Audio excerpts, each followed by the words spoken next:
कुछ लोग सड़क पे कर रहे थे, पकड़ गए। कितना एडवेंचरस आदमी रहा होगा, वो भी एक्सप्रेस वे। मतलब सलाम है बहादुरी को, मतलब एकदम जैसे कहते हैं कि भाई पराया धन पराई स्त्री पर नजर मत डालो, ये आदत बुरी है, ये आदत बदल डालो। ये थाईलैंड और सबकी नजर दूसरे पे है, ये पकड़े गए वो पकड़े गए, सब चोर हैं सब, कोई किसी को नहीं कर सकता। बस कुछ लोग पकड़े गए हैं, कुछ नहीं पकड़े गए। कुछ लोग सड़क पे कर रहे थे, पकड़ गए। कितना एडवेंचरस आदमी रहा होगा, वो भी एक्सप्रेस वे। मतलब सलाम है बहादुरी को, मतलब एकदम जैसे कहते हैं कि भाई सैल्यूट करते हैं भाई आपको भाई। मतलब पर ऐसा थोड़ी है कि वही साहब थाईलैंड पूजा करने आते हैं क्या लोग, सब बसाया इसीलिए गया कि जिसके पास पैसा आओ तुम्हारे सारे कुकर्मों को छिपा लेंगे। और वो कुकर्म नहीं, वो ह्यूमन सेंटिमेंट है। या तो तुम अपने आप को इंटरनली ट्रांसफॉर्म करो। जो आदमी मन पे जिंदा है वो भोगी ना हो, इम्पॉसिबल। झूठ बोल रहा है, क्योंकि मन का फीचर है। डिग्री में फर्क होगा, डिग्री में फर्क होगा। कोई छोटा चोर होगा, कोई बड़ा चोर होगा। पर है साहब, फिल्म आई थी, उसको अब आना चाहिए था, उस गाने को अब आना चाहिए था कि इस पापन को आज सजा देंगे मिलकर हम सारे, लेकिन जो पापी ना हो वो पहला पत्थर मारे। वो गाना अब आना चाहिए था। सब है सब। कोई भी आदमी अगर उल्टा सीधा बोल रहा है तो समझ लो मानसिक डिप्रेशन का शिकार है। खुशी आदमी, जो आदमी खुश है, मस्त है, सर राजा बनना है बेटा, हिजड़े राजा नहीं बनते। अब ये बात जो है, अगर हिरन आके मुझसे जंगल में कहे तो मैं कैसे बना सकता हूँ? मैं तो शेर के बच्चों को पढ़ाता हूँ, और शेर के बच्चे पूछते नहीं कि राजा बनना है, ये तो हिरन के बच्चे ही पूछते हैं। शेर के बच्चों को तो पता ही है कि हम राजा पैदा ही हुए हैं। बिरयानी ले आओ 4 किलो खा जाए, किसी का तो 4 नीम के पत्ते खा लो, अरे कहेगा नीम का कौन खाता है। किसी का तो कच्चा करेला खा लो, नहीं खाएगा। कच्चा करेला इतनी शानदार चीज है, सुबह उठ के एक कच्चा करेला खा लो, जूस में बनाओ उसको, खा लो, हरा एकदम हरा हरा करेला एक, ऐसे जैसे मूली उली खाते हो ऐसे खा जाओ, और फिर शुगर चेक करो देखो, और 10 दिन कष्ट होगा बस, उसके बाद मजा आने लगेगा। एक करेला कच्चा, 4-5 पत्ती नीम और 2 अमरूद के पत्ते, कोलेस्ट्रॉल गायब। उसके बाद खाओ 3-4 किलो बिरयानी। पर इतना करने में आदमी हालत खराब हो जाएगी। नहीं भैया, अरे करेला कोई कैसे खा सकता है भैया? ऐसे जैसे जलेबी दबा रहे हो 2 किलो बैठ के, ऐसे ये जो जलेबी मांग रहे हो ना, जलेबी जलेबी ले आओ, समोसा ले आओ, बर्गर ले आओ, मोमो ले आओ। सुबह उठो और एक करेला लो कच्चा, बढ़िया नमक के साथ, और कल से शुरू कर दो बढ़िया हरा करेला करेला धुल के आराम से, और हम खाएंगे हमारे साथ खाना। कल से लेके आना है क्लास में, 4-5 पत्ती नीम लिया ना, फिर भाई साहब जो एंजॉयमेंट है। जामुन के बीज और करेले के बीज बहुत मिरेकलस होते हैं। 3 चीज बहुत मिरेकल का काम करती है डायबिटीज में। एक तो छोटी छोटी पीली सीड्स होती है, वो मेथी के दाने, पर वो जीएम मेथी नहीं, आजकल जेनेटिकली मॉडिफाइड मेथियां आती हैं, वो तब कुछ फायदा नहीं करती है। मेथी महकनी चाहिए, पर ऐसा थोड़ी 1 चम्मच मेथी खा के 3 किलो जलेबी खाओगे, ये भी नहीं। हम एक साहब से मिलने गए तो उनके पीएस ने मुझसे कहा, अभी 10 दिन पहले की बात, तो उनके पीएस ने मुझसे कहा, मिस्टर रोजा, मैंने कहा 5 minutes only, only 5 minutes, only 5 minutes, after 5 minutes I give you the sign from outside, you just come out. मैंने कहा पढ़े हो? आई एम फ्रॉम बाहर से पढ़ा हूं। क्यों? मैंने कहा भारत का मतलब क्या होता है? मैंने कहा तुम विचार करो, मैं आता हूं अंदर से। मुझे सामने से मिलने गया, मैंने उससे 5 मिनट कहा कि your PS has said to me that I have only 5 minutes.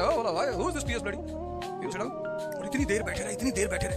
फिर मैं निकला, मैंने कहा भारत का मतलब पता चला। कृष्ण थोड़ी लड़ रहे हैं अर्जुन की तरफ से, जिसने शेनवॉन को बॉल करते हुए नहीं देखा। बॉल 60 पे टर्न होती है ठीक है, 70 पे टर्न होती है ठीक है, 120 180 पूरी पूरी बॉल बैट्समैन देख रहा है कि कहां जा रही भैया, गेम कहां जा रही? ऑफ स्टंप पे फेंक के लेग स्टंप उड़ा रहे हो। मजा आता था शेनवॉन को खेल, मैं वो बॉलिंग करता था, मैं देखता जरूर। इस दुनिया में ऐसे खिलाड़ी हैं, उनको देख के मजा आता है। जिसका अफेयर नहीं हो पा रहा है वो नेहरू को गाली दे रहा है। अरे भैया नेहरू जी का अफेयर था एडविना माउंटबेटन से, तुम्हारा मेड से नहीं हो पाया, तुम मरे हुए आदमी। स्त्रियां भिखमंगों को सिर्फ दया करती हैं उनके साथ, इस मामले में बहुत स्पेसिफिक है वो। ना उनके ऊपर कोई जाति का फर्क है, ना धर्म का, ना कलर का, है ही नहीं।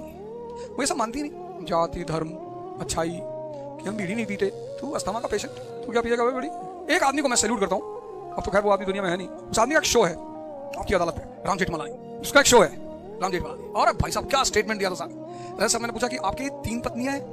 हाँ बोला है, and all my 3 wifes are more happy than your single wife. Raja Sharma तो बैकफुट हो गए थे, बोले कि अच्छा, और हमने सुना कि आपकी गर्लफ्रेंड्स भी है? हाँ बोला वो भी है। I can not live without this. हाँ पूरी जनता था कि भैया हमारा भी ऐसा, लेकिन कह नहीं पा रहे भैया।